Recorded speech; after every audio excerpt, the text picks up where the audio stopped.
We have here before you today two of the greatest romance writers writing today. It's really wonderful that they're with Avon and they're together, and so I get to be together with them. Thank you, Pam. Thank you, Virginia. This is a real treat. Oh, thank you so much. We talked about what we were going to talk about a little bit, and I don't really know how this would really go that well, but I thought I would just start with a little story.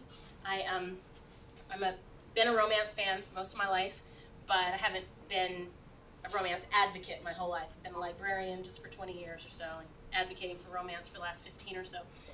One of my friends and mentors at the King County Library System, Michelle Drovedal, a former Romance Writers of America Librarian of the Year,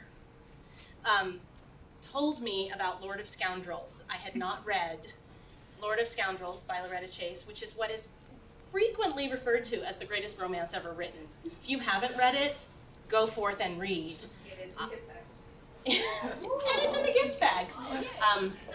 And she said to me, it's the greatest romance ever written, and the reason is the hero grabs the heroine and starts kissing her, and she beats on him to get him to stop kissing her, and he keeps kissing her, and then she's beating on him to get him to kiss her right. And I'm like, sold. So.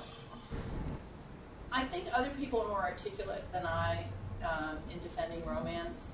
What I usually say is, these are books written mainly for women, almost exclusively for women, although that's been changing more and more, almost exclusively by women. And so the negativity towards them tells me something about attitudes towards women. I don't think that it's a coincidence that at the same time as Gloria Steinem was standing up in front of the DNC saying that the Democratic Party had to speak to women in 1972, Rosemary Rogers was published. I think that happened at the same time for a reason, and it happened because it was time for women.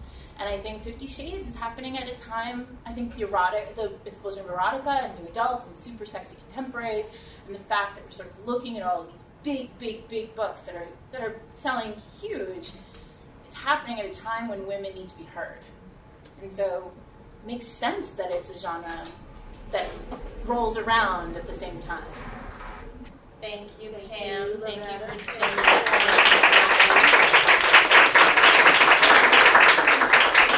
Virginia.